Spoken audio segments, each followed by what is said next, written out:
எதுக்காக நீங்க டிஎம்கேவோட போய் தெரிஞ்சீங்க? நீங்க தான் ரிமோட் கண்ட்ரோல் தூக்கி போட்டீங்களே டெலிவிஷன் மேல. நீங்க மறுபடியும் அங்க போனீங்கன்னா ரிமோட்டை தூக்கி போட்டேன், ஆனா ரிமோட்டை வேற ஆள் தூக்கிட்டு ஓடிட்டார். ரிமோட் ஸ்டேட்டோட இருக்கணும், கல்வியே அப்படித்தான் இருக்கணும். நாங்க நினைக்கிறோம் ரிமோட்டை கொடுப்போம்னா அலையன்ஸ் புரிஞ்சுக்கங்க, புரியல சும்மா இருக்கு. அன்பில் அவர்களுக்கு தெரிய வேண்டியது, இவர்கள் ஒரு அண்ணன் ஏடிஎம்கேல இருக்காங்க, இன்னொருத்தங்க காங்கிரஸ்ல இருக்காங்க. கட்சிகள் எதுவும் விடுவிட்டு போயிடக்கூடாதுங்கிறதுக்காக அவரையும் அறியாமல் அன்பில் இங்கே வந்திருக்கிறார்.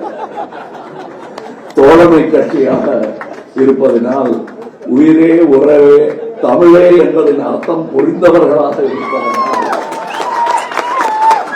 இங்கே அவரும் தன்னை அறியாமல் வந்துவிட்டார்.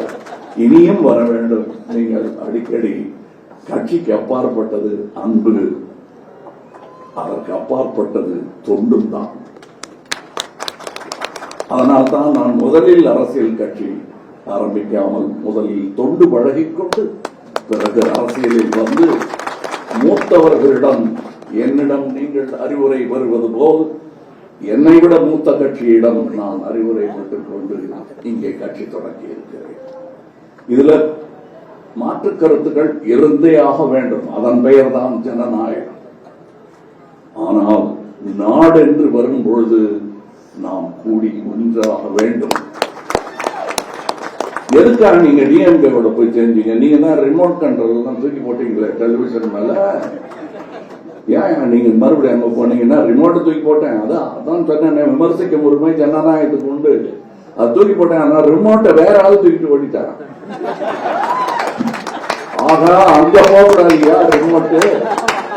ரிமோட் ஸ்டேட்டோட இருக்கணும், கல்வியே அப்படித்தான் இருக்கணும். நாங்க நினைக்கிறோம் ரிமோட்டை கொடுப்போம், எடுத்துட்டு வா திருப்பி, பரவாயில்ல ஒழிச்சாலும் வைப்போம். ஒருத்தர் மேல ஒருத்தர் அடிச்சுக்க வேணாம், இனிமே எவரா வந்து தூக்கிட்டு போயிட்டாங்க அப்படின்னு எடுத்த முடியல. அந்த அலையன்ஸ் புரிஞ்சுக்கங்க, புரியல என்ன சும்மா இருக்கு.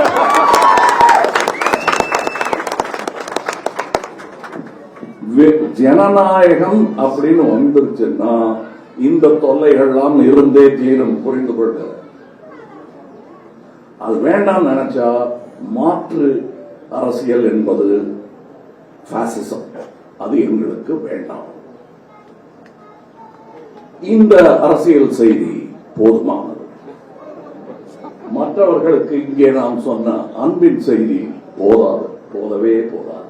அது தொடர்ந்து நாங்கள் பேசிக் கொண்டிருப்போம். உங்களுக்கான செய்தி சொல்லி ஆகிவிட்டது. நன்றி, வணக்கம். செய்திகளை உடனுக்குடனும் துல்லியமாகவும் தெரிந்து கொள்ள சப்ஸ்கிரைப் பண்ணுங்க.